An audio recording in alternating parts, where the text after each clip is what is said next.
Hello class, once again, this is Jason Cano, your thesis instructor, and welcome to Module 2.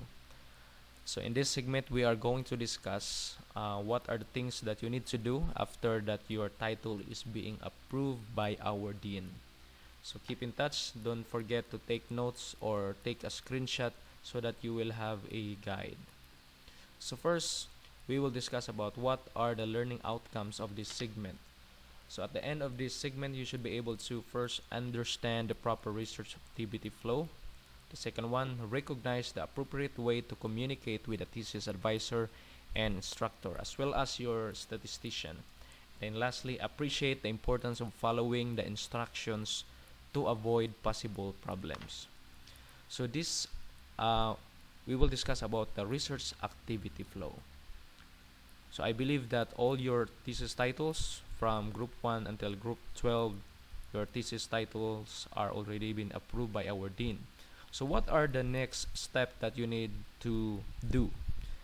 First is you need to have a title, SOP, statement of the problem, and then the instrument, which is the questionnaire.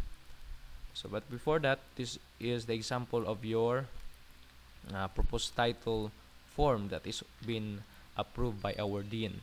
So our dean read all your titles and he choose the, for example here, he choose the number 1 and then he's been approved this particular title number 1.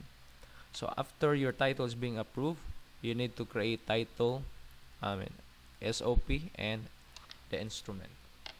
So once again, in our learning video last time in module 1, I discussed to you the importance of the SOP and the instrument that they must have a collaboration or they must have a connection.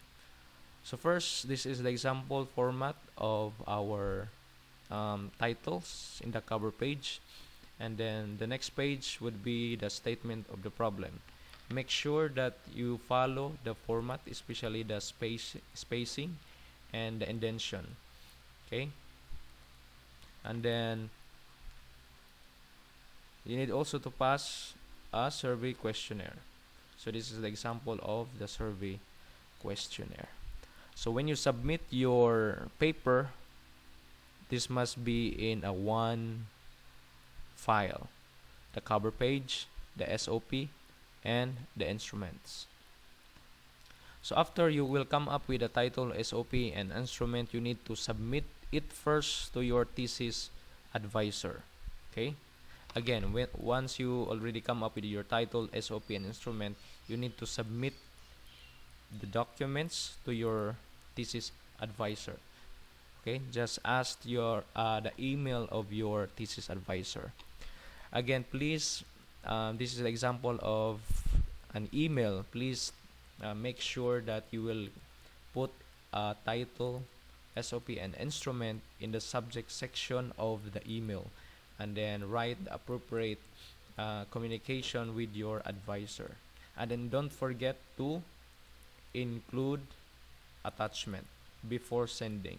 So before you will click the send, make sure that you already review all these things. Okay, so after sending with your thesis advisor, you need to revise your paper. You need to revise the SOP and the instrument. The usual mistake of students is that the SOP is not connected with the instrument. So make it sure that your SOP and your instrument is really have a connection. So after you have revision with the correction of your advisor, you need also to submit to your thesis instructor, which is me. Okay, and then you need to submit again in email. Again, don't forget to use or to put a subject or the title in the email, and then appropriate communication, and then don't forget to put or to include an attachment before clicking the sending. And after that, I have a corrections. You need to comply all the corrections, and then you will have a revision with your paper, and then that's the time that you will also submit to the thesis statistician. Okay, and then email your documents to your thesis statistician. So in College of Technology and Allied Sciences, we only have one statistician, which is Emilo Mapotol, and I believe that you already have a communication. Just private message her, and then you can communicate with her. And then after that, she will have a corrections, same with the thesis instructor and thesis advisor, and then you will have to revise your paper based on the comments and suggestions of the statistician. So after the revision, you will submit the SOP, the title, the SOP, and the instrument to the Google Classroom. Okay. Just click on the classwork of our Google Classroom and then find this one, title, SOP, and instrument, and then submit the papers. Okay. So all of you, all the members of the group must submit in the Google Classroom. But in communicating with the thesis instructor, statistician, and advisor, must only the group leader must communicate with this following people. And then after submitting to the Google Classroom, that's the time that you will proceed to rational onwards. Okay. So these are the example of the format of the rational. Okay, and then we will wait for the module 3 for the another instructions. Thank you.